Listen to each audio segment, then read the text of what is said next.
Subscribe करें और bell दबाएं ताकि कोई खबर रह न जाए।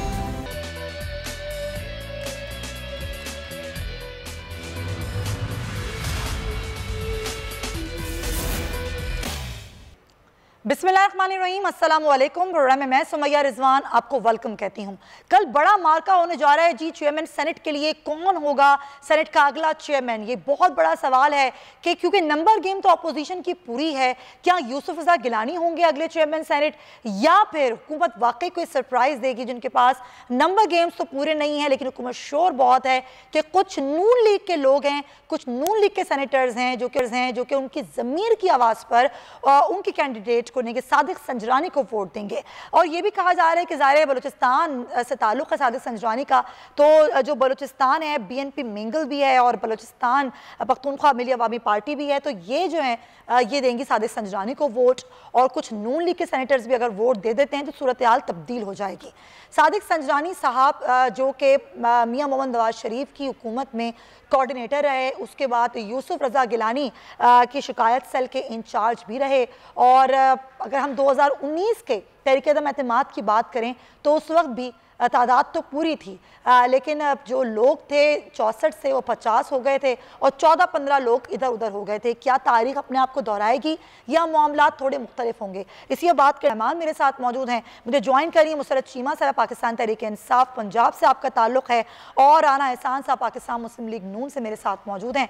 मुसरत साहिबा, वैसे तो ज़ाहिर है नंबर गेम पे पूरे नहीं हैं आप लोग, और अभी आप लोगों के पास 47 लोग हैं, लेकिन जो दावे आप लोग कर रहे हैं कि इस नंबर गेम के ना होने के बावजूद कुछ लोग ज़मीर की आवाज़ पर आपको वोट देंगे, तो वो कैसे देंगे और कल कैसे सरप्राइज देंगे आप लोग?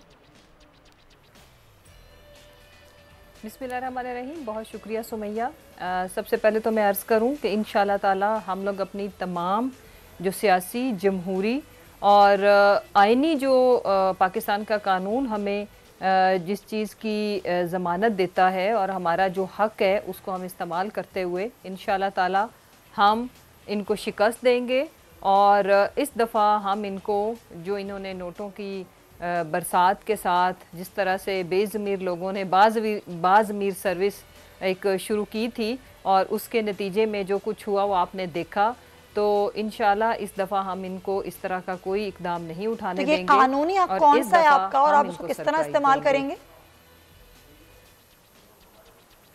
देखें, जो भी कैंडिडेट्स हैं जो हमें वोट देंगे, वोटर्स की बात कर रही हूँ, तो वो अवाम को पता होगा। अच्छा, इसमें कोई ऐसी सरप्राइज वाली बात नहीं होगी, इनके लिए सरप्राइज होगा, बाकी वो जस्टिफाइंग होगा। हम किसी को पैसे के थ्रू नहीं, कोई गवर्नमेंट का इन्फ्लुएंस यूज़ करके नहीं, और वैसे अगर कोई अलाल ऐलान वोट करता है तो वो उनका अपना राइट है, वो तो ठीक है। लेकिन देखे ना, जब सेनेटर को टिकट देती है पार्टी तो वफादार तो उसको पार्टी का होना है।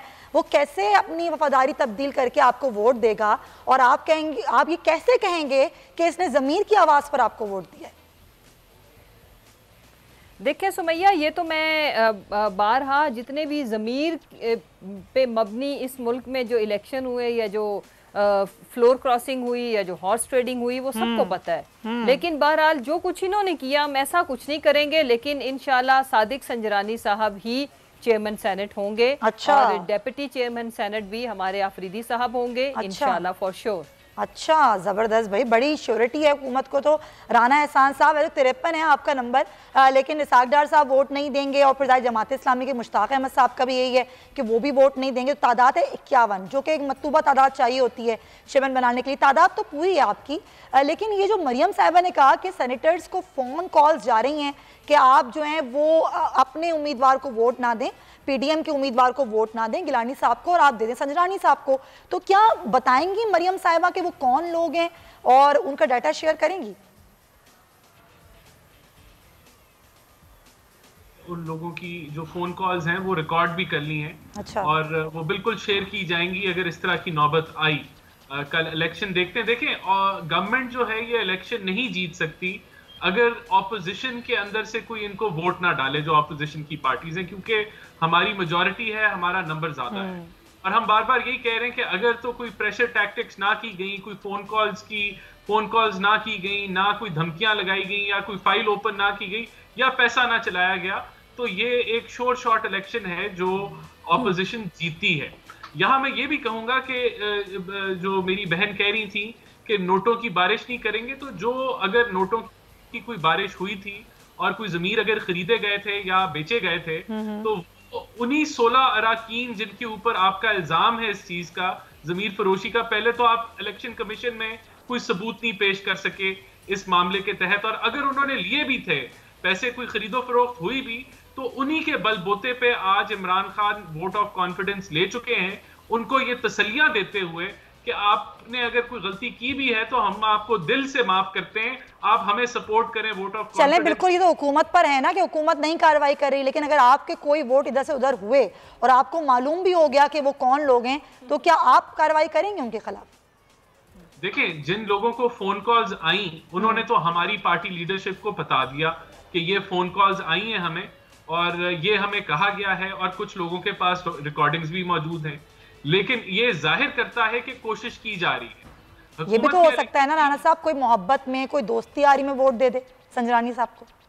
बिल्कुल, देखिए ये इलेक्शन काफी क्लोज इलेक्शन है, ये 1 या 2 वोटों का, जी हाँ बिल्कुल, 1 या 2 वोट आगे पीछे हो गए तो, लेकिन यहाँ जमीर की आवाज क्या कहेगी, उसको तो यही कहना चाहिए है कि ये जो नाअहल हुकूमत है, जो कि हर शोबे में फेल हो गई है, और जो मॉरल हाई ग्राउंड लूज कर चुकी है, आज इन पे अदम एतमाद हो चुका है, और ये वो 16 जमीर फरोशों के तहत आज हुकूमत में है, तो इनका पास कोई मॉरल हाई ग्राउंड नहीं है, या कोई कह लें कि एक ये अदम एतमाद हो चुका है हुकूमत के खिलाफ। तो मैं नहीं समझता कि किसी का भी जमीर ये कहेगा ऑपोजिशन के बेंचेस से कि इनको एक लाइफलाइन दी जाए। चले, जमीर तो जमीर है ना, उसकी तो आवाज कभी भी किसी भी वक्त बुलंद हो सकती है। कल का मार्का वाकई आप सही कह रहे हैं, बहुत क्लोज है, और कल ही पता चलेगा कि क्या होने वाला है। चले खैर, आपका पॉइंट तो आया। शाहिद रिंद हमारे सीनियर सहाफ़ी हैं, तज़ियाकार हैं, जरा उनसे बात करते हैं। शाहिद, बड़ी इंटरेस्टिंग सिचुएशन है, बलूचिस्तान से ताल्लुक़ है सादिक संजरानी साहब का,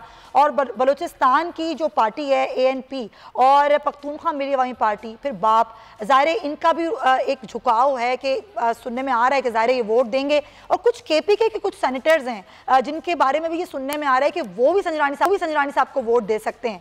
तो कल का मार्का कितना इंटरेस्टिंग है, और आपके पास खबरें क्या हैं इस हवाले से? जी देखिए, जो इस वक्त इस्लामाबाद में चीजें सर्कुलेट कर रही हैं, ज़ेरे गर्दिश हैं, और जो मेरी इत्तलात है, ANP बलूचिस्तान से एक वोट जो है उसके बारे में वाज़ेह तौर पे ये कहा जा रहा है, क्योंकि जब ANP बलूचिस्तान में बलूचिस्तान अवामी पार्टी के इत्तेहाद से सेनेट का इलेक्शन लड़ रही थी, तो उस वक्त कुछ चीजें तय हुई थी जिनका ऐलान नहीं किया गया। तो उसी अंडरस्टैंडिंग के तहत ये खदशा भी जाहिर किया जा रहा है कि ANP अपना वोट जो है ना वो सादिक संजरानी को देगी। ये खदशा इस्लामाबाद में जाहिर किया जा रहा है, लेकिन हमारे पास मौजूद है कि ANP की मरकजी क़यादत ये कोशिश कर रही है कि उसके दोनों वोट PDM को जाए, लेकिन अगर वो इसमें कामयाब नहीं हुई तो एक वोट सादिक संजरानी को जा सकता है। इसके अलावा जो दीगर वोट सादिक संजरानी हासिल कर सकते हैं, उसमें बलूचिस्तान से जो छोटी जमातें हैं, पहले हमेशा ये कहा जाता था कि वो अपने जो है ना रैंक एंड फाइल्स में बड़ी क्लियर होती हैं, लेकिन हालिया जो सेनेट का इलेक्शन हुआ है उसमें छोटी कॉम्परस जमात है बलूचिस्तान नेशनल पार्टी, वो कि पाकिस्तान के लेवल पे छोटी जमात है, लेकिन बलूचिस्तान में बड़ी जमात शुमार होती है बलूच कॉम्परस, उनके रैंक एंड 4 वोट्स की डिस्टर्बेंस आई, जिसकी वजह से उनका एक सेनेटर हारा है। तो इन चीजों को देखते हुए कल का दिन बड़ा अहम होगा, लेकिन जो मेन फोकस है, जो PMLN के वोट्स और पीपल्स पार्टी के वोट्स, देखिए इस वक्त PMLN और पीपल्स पार्टी एक ऐसे दोराहे पर खड़े हैं, जो काम उन्होंने अफगान बिजंजो के साथ किया था, अपनी मर्जी से किया था, आज वही काम उनके खिलाफ होने जा रहा है। जब वो सादिक संजरानी को हराना चाह रहे हैं, लेकिन वही काम उनके आड़े आ रहा है। तो बड़ा दिलचस्प होगा कल का दिन। और जैसे आपसे कुछ देर कबल जो राय दे रहे थे कि ये 1 से 2 का फर्क होगा, मेरा ख्याल है ये 4 से 5 का फर्क भी हो सकता है। अच्छा, तो 4 से 5 वोट हुकूमत के हिस्से में आने का इम्कान है, या फिर हुकूमती वोट भी यहाँ से उड़ जाएंगे? देखिए, दोनों तरफ बड़ी कशीदा सी सूरत हाल है। इस वक्त हुकूमती रैंक एंड फाइल्स भी अपने वोटर्स पर जो है ना गहरी निगाह रखे हुए हैं, अपोजिशन भी। लेकिन अभी तक मेरी इंफॉर्मेशन ये है कि सादिक संजरानी इस पोजीशन में हैं कि वो ये सीट हासिल कर सकें, और उसके लिए उन्होंने अपना नंबर गेम उसी तरह पूरा कर लिया है जैसे उन्होंने मीर आसिफ खान। तो यानी कि आप ये कह रहे हैं शायद कि 2019 अगस्त की तारीख अपने आप को कल दोहराने जा रही है? देखिए, अब तक की सूरत हाल ये है, लेकिन जैसे सेनेट का जिस दिन इलेक्शन हुआ था उस दिन भी मैंने कहा था कि वो रात बहुत अहम होगी जिसके अगले दिन इलेक्शन है। तो आज भी वो रात बहुत अहम है, इस रात में सारे फैसले होने, क्योंकि ये फैसले जो होने हैं आज रात को, इसके सिर्फ कल नहीं आने वाले दिनों में दुनिया। ठीक, बिल्कुल आने वाले दिनों में भी इसके असरात देखे जाएंगे। शाहिद बहुत शुक्रिया। ज़ाहिर सियासी तौर सारी खबरें गर्म हैं और इस वक्त पाकिस्तान पीपल्स पार्टी का बड़ा अहम रोल समझा जा रहा है। मियां मोहम्मद नवाज शरीफ लंदन में बैठकर जिस तरीके से सारी प्लानिंग कर रहे हैं वो सबको मालूम है, और जिस तरीके से वो JUI के ज़रिए पाकिस्तान पीपल्स पार्टी को फ़िलहाल यूज़ कर रहे हैं या करना चाह रहे हैं, जिस तरह तज़ियाकार बातें कर रहे हैं, क्या इस तरह से गेम पलटी जा सकती है कि अगर किलानी साहब ज़ाहिर नंबर गेम के हिसाब से तो वो कल बन जाएंगे चेयरमैन सेनेट, और अगर ऐसा हो जाता है और बाद में फिर पीपल्स पार्टी तहरीक अदम एतमाद ले आती है और हुकूमत की तब्दीली हो जाती है, तो फिर क्या सिनेरियो होगा? हुकूमत इस बारे में क्या तैयार है? ज़ाहिर है ये जो खबरें हमारे पास हैं ये आपको हमसे ज़्यादा पता होती हैं मुसर्रत चीमा साहब, और आप लोग तैयारी भी कर रहे होते हैं। अभी आप लोगों की तैयारी क्या है? क्योंकि आपने A और B दोनों प्लान जो हैं अपने पास तैयार कर रखे होंगे। आपको पता होगा कि अगर ऐसा होगा तो हमने ऐसा करना है, अगर ऐसा होगा तो हमने ऐसा करना है। तो क्या तैयारी है आपकी इस खबरों से मुतालिक? देखिए, सबसे पहले तो ये कि PDM को ख्वाब देखने से और ख़बरें देने से तो कोई नहीं रोक सकता। और वैसे ये किसी हद तक बात जस्टिफाइंग भी है कि देखें जिस तरह से इनको नाकामी का सामना रहा जब ये सो कॉल्ड वोट को इज़्ज़त देने की कैंपेन लेके निकले थे 11 जमातें। इन्होंने अपनी अपनी सियासी जो भी एक भाम था, एक इल्यूजन तो थी ना कि पता नहीं इनके पास कितनी मैन पावर है या क्या, वो इन्होंने नेस्तो नाबूद की खुद अपने बुरे एक्शंस के थ्रू। और सबसे अहम चीज़ जो हुई इस सारी मुहिम के दौरान कि ये अपना जो भी बयानिया था मुल्क दुश्मन, ये इन्होंने उगल दिया और इनका एजेंडा मीडिया को, आवाम को तो PDM कामयाब नजर आ रही है। डस्का इलेक्शन के बाद, सेनेट के इलेक्शन के बाद तो PDM तो मजबूत नजर आ रही है मुसर्रत साहिबा। नहीं सुमैया, ऐसे नहीं होता, ऐसे नहीं है। अच्छा। डस्का का इलेक्शन क्या ये जीत गए? हमारा कैंडिडेट जीता तो स्टिल अभी इलेक्शन तो हो गए ना, दोबारा होंगे। एक सीट, एक सेकंड भाई, जीते ना, जीते तो वो तो इलेक्शन कमीशन ने अनाउंस नहीं किया, अब दोबारा होगा ना। तो हाउ कैन यू से कि डस्का में तो हमारी फतह थी, ऑब्वियस फतह थी। अगली बात जो इंपॉर्टेंट चीज़ है, अगर ये एक सीट वजीराबाद से इन्होंने निकाली है तो वो इन्हीं की थी। दूसरी जहां तक रहेगी बात, एक हाथ सीट, 2 सीटों के हारने से ना किसी की सियासत शुरू होती है ना ख़त्म होती है। इंपॉर्टेंट चीज़ क्या है कि ये बुरी तरह आवाम की अदालत में नाकाम हुए। उस नाकामी को, उस हजीमत को, उस शर्मिंदगी को मिटाने के लिए इन्होंने उससे बड़ी शर्मिंदगी पैसे दे के खरीदी, करोड़ों रुपए लगा के। क्योंकि उससे हुआ क्या कि यूसुफ रजा गिलानी साहब तो जीत गए, तो लेकर आए ना, लोगों को निकाल दें। आपके लोगों ने नोट लिए तो निकाल दें उनको निकाल दें पार्टी से। सुमैया, मुझे अगर 2 मिनट आप दे देना तो मैं अपना मौकफ दे पाऊँ। जी जी बिल्कुल, आप 2 मिनट। मैं बताती हूँ कि हमने निकालना है कि नहीं, वो मैं अर्ज करती हूँ।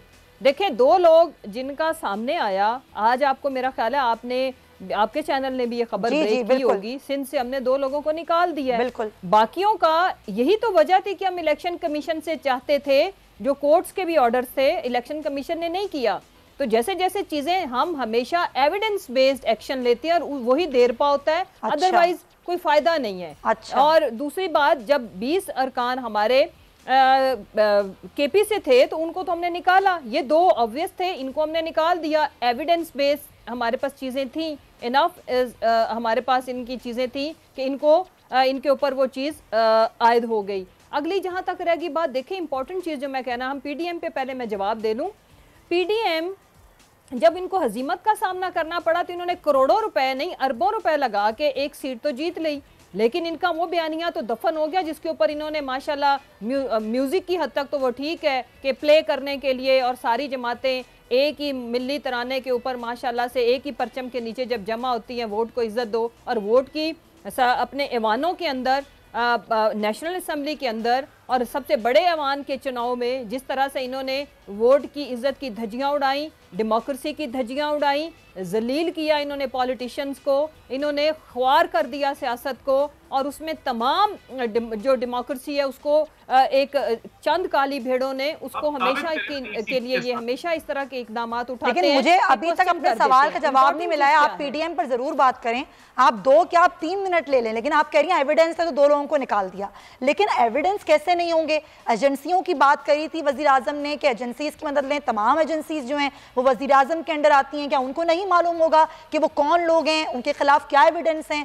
मालूमात तो हैं, मालूमात ना होने के बावजूद एक्शन कब लिया जाएगा? अच्छा सुमैया, मैं आ रही हूँ राना साहब, आपसे आके बात करते हैं। जो एविडेंस आए, अच्छा राना साहब आप अपनी बारी पे बात करिएगा, जो एविडेंस आया वो तो मीडिया पे आ गया, उसके ऊपर आपके मुल्क के इदारों ने क्या एक्शन लिया? कोर्ट्स ने क्या एक्शन लिए और इलेक्शन कमीशन ने पहला एक्शन तो आपने लेना है जी, पार्टी तो आपकी है, मुझे ये बताएं फिर बाद में इदारे भी एक्शन लेंगे। क्या कोई कानून आपको ये इजाजत देता है किसी भी पार्लियामेंटेरियंस को, ही वो सिटिंग एमपीए, कि आप पंजाब जो पाकिस्तान का सबसे बड़ा सूबा है उसकी वो असेंबली का मेंबर थे और वो जिस तरह से पट्टियां पढ़ा रहे थे कि जी किस तरह से वोट जाया करना है और इसका मतलब क्या है, करोड़ों रुपए की बातें एक सिटिंग मिनिस्टर कर रहा था सिंध से, अरबों रुपए की ऑफर्स दी जा रही थी, उसके ऊपर तो कोई एक्शन हुआ बिल्कुल होना चाहिए, क्योंकि वीडियो एविडेंस हमारा कानून नहीं मानता, तो वीडियो एविडेंस मानना चाहिए, क्योंकि आजकल ये दौर है। बिल्कुल हम 2 तरह से कामयाब हुए हैं सुमैया, लास्ट थिंग, हम 2 तरह से कामयाब हुए हैं। एक हमारा बयानिया जीता, इखलाकी फतह हमारी, वो तो पता चल जाएगा, अल्टीमेट शिकस्त भी देंगे, ठीक है।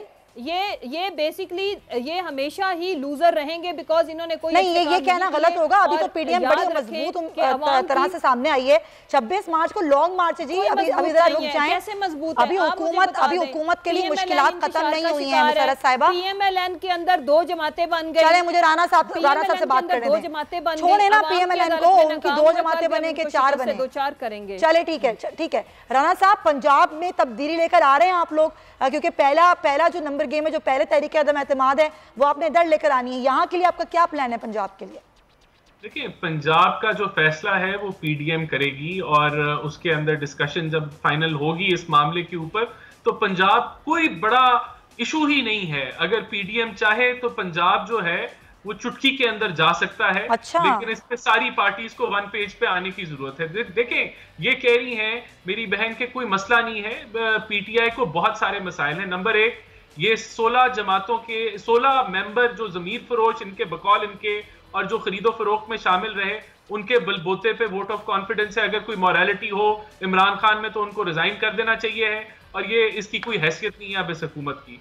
नंबर 2, अगर खुदा ना खास्ता कल ये धांधली करके और ये खरीदो फरोख्त करके सेनेट का इलेक्शन जो है ये चेयरमैन का जीत भी जाए, तो सेनेट के अंदर मेजॉरिटी ऑपोजिशन की है और वहां भी कोई इतना आसान नहीं होगा आगे कोई बिल पास करना, क्योंकि मेजॉरिटी ऑपोजिशन की ही रहेगी।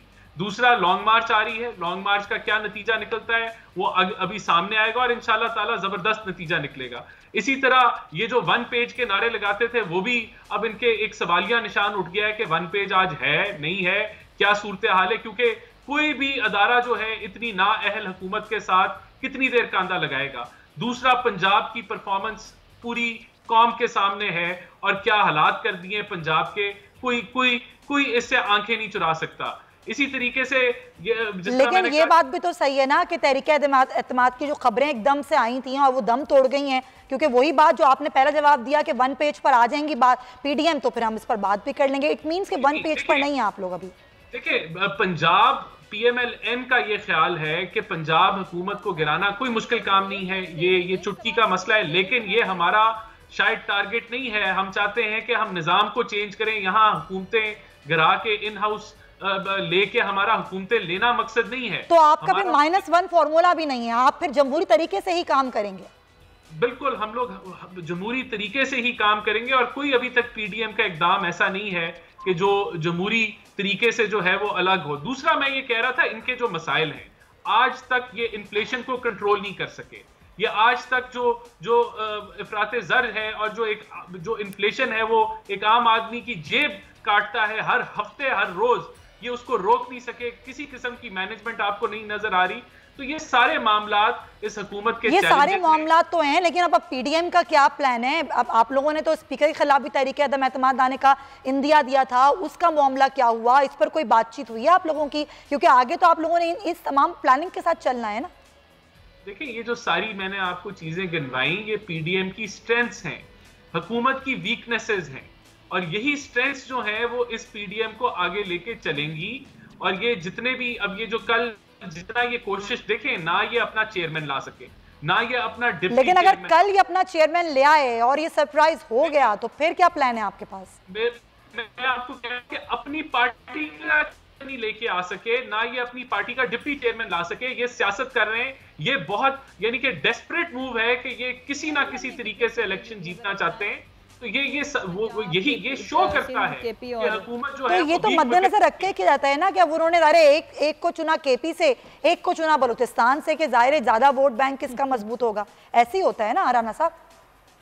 नहीं, अगर स्ट्रेंथ होती, अगर ये स्ट्रॉन्गर पोजीशन पे होते तो ये अपने कैंडिडेट लेके आते, लेकिन जो इनके 22 साल से बकौल इनकी पार्टी के अंदर जमहूरियत के लिए बकौल इनके जद्दोजहद कर रहे थे, वो इनके लिए वो नहीं ला सके क्योंकि ये जीत नहीं सकते थे। अच्छा, चले ठीक है, अभी कल के दिन का इंतजार कर लेते हैं। ये कबल वक्त है, सारी बातें गो के नंबर गेम आपके पास पूरी है और हुकूमत भी 2 नंबरों से कम है, कुछ भी हो सकता है। बहुत शुक्रिया आप दोनों हजरात का, राना साहब आपका भी, मुसरत चीमा साहिबा आपका भी। ब्रेक हम लेंगे, जाहिर कल का बड़ा मार्का है और कल के मार्के में पता चल जाएगा कि कौन किसको सरप्राइज दे रहा है। फिर हॉर्स ट्रेडिंग की बातें होंगी या नहीं होंगी, और अगर अपने अरकान अपोजिशन के बिकेंगे तो उनके खिलाफ क्या कार्रवाई की जाएगी, कल होने वाले मार्के में देखेंगे। अभी एक ब्रेक ले रहे हैं, वापस आएंगे, स्टे विद अस।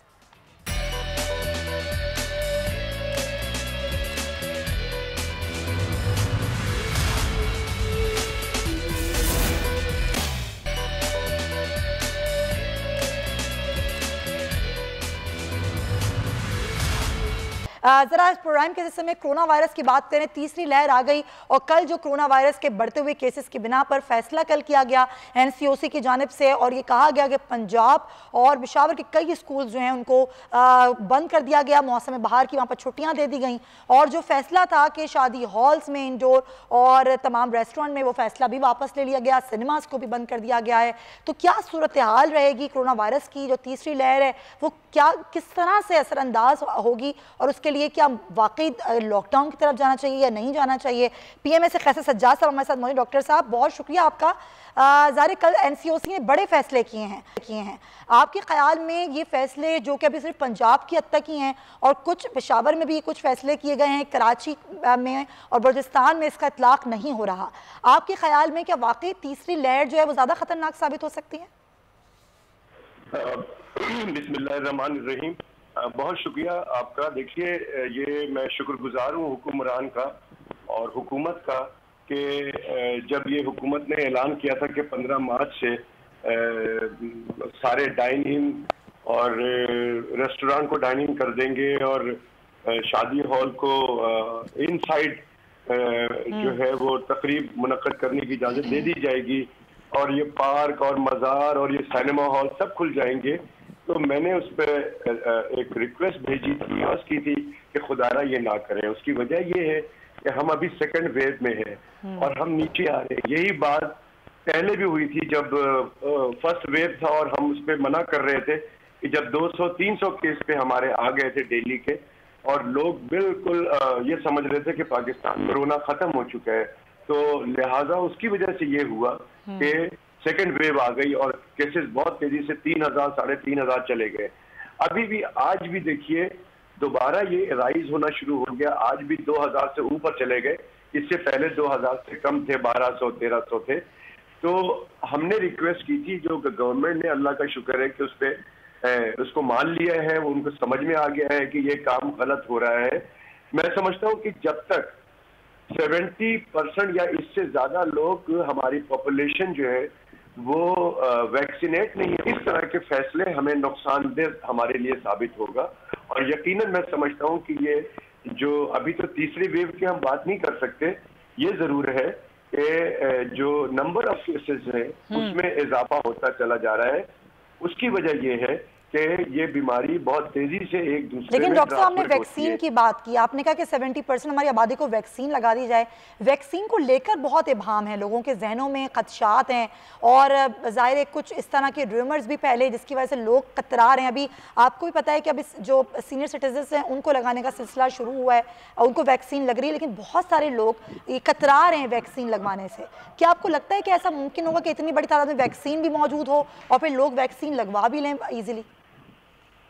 आप बिल्कुल सही कह रही हैं, और इसमें सबसे ज्यादा मसला हुआ है हेल्थ केयर वर्कर्स का कि जब ये ऐलान हुआ उसमें बहुत सारे कंफ्यूजन हुकूमत की तरफ से आए कि 60 साल से ज्यादा की उम्र के लोगों को 2 दिन ये साइनोफार्म वैक्सीन जो 5 लाख चाइना से डोनेट हुआ और उसको लगाया गया, फिर 2 दिन के बाद मना कर दिया गया कि 7 साल के बाद 60 साल से ज्यादा उम्र के हेल्थ केयर वर्कर को ये नहीं लगाया जाएगा, जिसके बाद बड़ी कंफ्यूजन हुई कि क्यों नहीं लगाया जाएगा, और फिर उसका रीजन नहीं बताया गया। हालांकि उसने कहा कि उसका डाटा मौजूद नहीं था, लेकिन अब ये कहा गया है कि यही वैक्सीन साइनोफार्म 60 साल से ज्यादा उम्र के लोगों को लगाया जा रहा है, और इसलिए लगाया जा रहा है कि खुदा न खास्ता दूसरे ममालिक में भी लगाया जा रहा है 60 साल से ज्यादा उम्र के लोगों को, तो उसमें कोई एडवर्स इफेक्ट या साइड इफेक्ट्स नहीं आया है।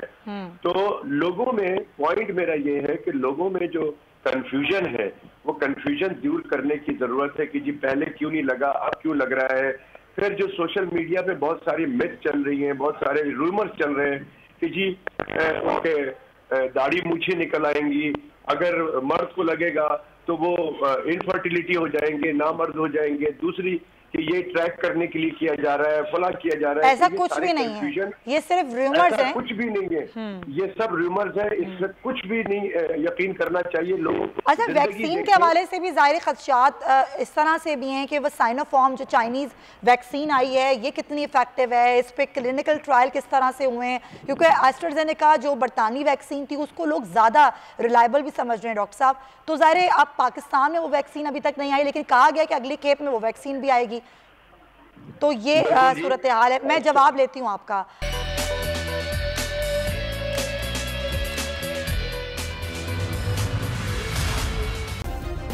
सब्सक्राइब करें और बेल दबाएं ताकि कोई खबर रह न जाए।